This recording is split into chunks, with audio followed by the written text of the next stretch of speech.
Firza Isabella. Saya Najma Khairunima. Saya Nasima Murjani. Saya Sukma Marimana Dewi. Saya Lydia Armisinta Devana Akhiro.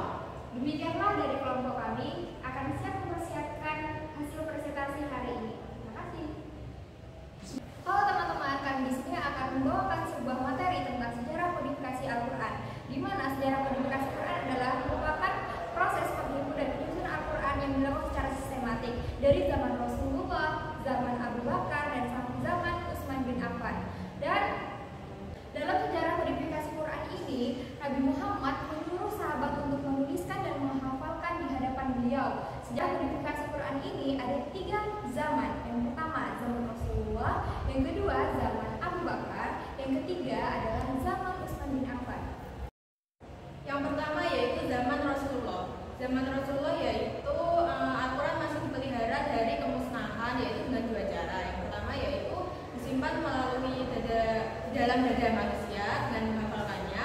Yang kedua yaitu disimpan secara tertulis, seperti disimpan di pelepah kurma, tulang belulang, dan lain sebagainya. Oke, yang kedua pada zaman Abu Bakar As-Siddiq. Pengumpulan Al-Quran pada zaman Abu Bakar As-Siddiq yaitu dikumpulkan dari pelepah kurma dan kulit domba yang ada di rumah Nabi, kemudian disusun oleh para sahabat dalam satu mushaf, kemudian dibawa Abu Bakar dan disimpan Abu Bakar sampai ia wafat.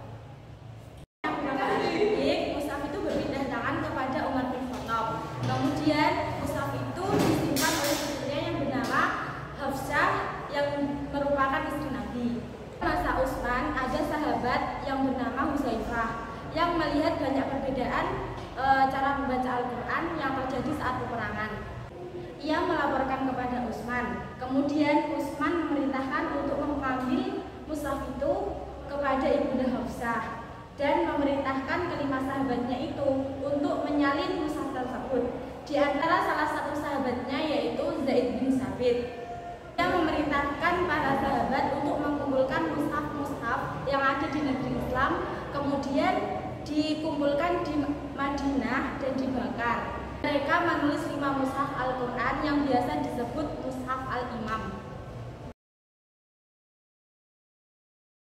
Pengertian kemukjizatan Al-Quran secara bahasa dari kata ajaza yu'jizu idzatan, yaitu melemahkan. Secara istilah adalah suatu kejadian luar biasa yang dialami oleh Rasulullah atau Nabi yang tidak dapat dijangkau oleh akal manusia. Macam-macam mukjizat, yaitu yang pertama mukjizat hisia. Mukjizat hisia yaitu luar biasanya yang dimiliki Nabi dan Rasul yang dapat dijangkau oleh panca indera manusia. Contohnya adalah tongkat Nabi Musa. Yang nomor 2 yaitu mukjizat maknawiyah. Mukjizat maknawiyah yaitu luar biasa yang dimiliki oleh Nabi dan Rasul yang tidak dapat dijangkau oleh panca indera manusia. Contohnya adalah Al-Quran.